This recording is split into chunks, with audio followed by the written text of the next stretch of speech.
Welcome to Blumhouse. Welcome to Blumhouse. Check. So before I get into this review, I'm going to be going over how my rating system works. So 10 to 7 is a positive review for the movie, with 10 being an absolute beautiful day. 9? It's a 9. Watch the movie. 8 is great. 7 is good. 6 to 4, now getting in the mixed section, with 6 being a possible good. 5, a 50-50. 4, not quite bad, but you get a pass. 3 and under, now being in the negative section, with 3 being bad, 2 being really bad, 1 being the gates of hell, and 0 being nowhere you want to go. So let's get this started. Hey, welcome back to another October review. In this review, I'm going to be talking about the new Welcome to the Blumhouse anthology series. So in this series, there are actually 4 films. Yes, films, not episodes. They're about the 90-minute mark. And Blumhouse has got an interesting track record. I don't know if I'm actually going to review all 4 of these, movies, but I did happen to check out The Lie, which is one of the first of the 2, that one along with The Black Box, that has released so far. So we're going to be talking about this one. So the first thing I noticed in this film, right off the bat, is the character development. Within the first few minutes of this film, you get a really good sense of the main character. This teenage girl who's kind of looked down on by her parents, very secluded, has some history that isn't so good possibly. And I really admire the film's opening because it feels very comfortable.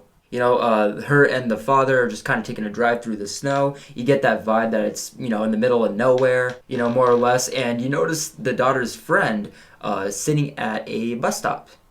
They swoop her up into the car, She's got a jacked up face. The daughter starts questioning it. And literally just like after the first 2 minutes of this encounter, the chick is like, hey, pull over. Gotta take a pee. So they pull over and then murder happens. So again, yes, within literally just minutes, the first couple minutes of this movie, the film really, sets the tone and really opens itself up.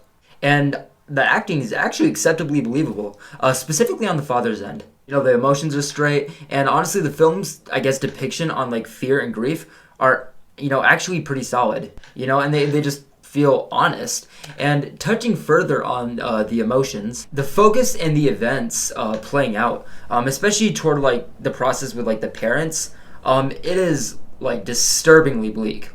It kind of fucked with me. It really sucks you in and grabs your attention in a really morbid and darkly mature way, and super fast. And touching further upon that, in a really realistic way. Nothing feels rushed. It's just an unfortunate story with an introverted background that just kind of lingers. And I actually really like the fact that this film's main focus is actually centered on the parents. It really does well with writing out that fear, for these people. And it's written, their pieces are written drastically different from the daughter who actually committed the crime. So on a mature level, it really goes into depth with the different, levels of these people. And it actually confronts that and brings it both into question and into focus. And honestly, I think that my favorite thing about this film is that it does things that viewers usually rant about in films. Hear me out. Usually when we watch these horror films, we're screaming hey, why are you doing this? Why aren't you doing this? And I feel like this film actually puts that into consideration. And honestly, well, yes, the film does feel respectively repetitive. You also feel the film increasingly just spiral,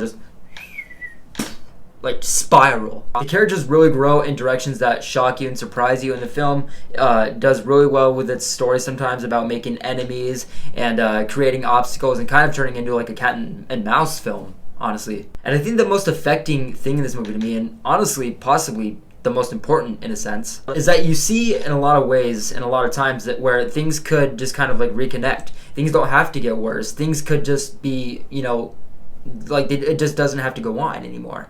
But because of the themes in this film, that is where a lot of appropriate unpredictability comes into play in this movie. And it really makes this a solid, dramatic crime thriller. But as the movie goes on, the film seems to kind of just drift and kind of slack off. Some of the writing and the events don't really seem to be cohesive at all. And the film's nature even seems to change. And you see the movie with that just kind of fall more and more into the more cliche and less, capturing manner. And it's honestly a really big bummer because this film was fine, like in its first act. But yeah, things just start to go a little bit stale and sour, and the excitement just kind of dies.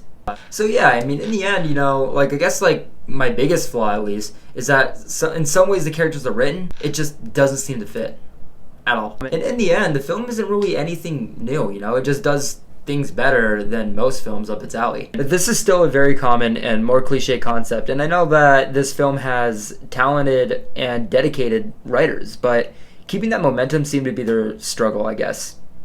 I'm feeling a solid 6.1 out of 10 for Welcome to the Blumhouse's The Lie. So that was The Lie from Welcome to Blumhouse. Again, I don't know like how many of these 4 films I'm going to be reviewing. I am actually currently picking out some like other films that are just like for like throwback reviews. And again, there is a list that I have like been taking notes on for films still to release this month. And I know you guys are wondering, where the fuck is Parasite?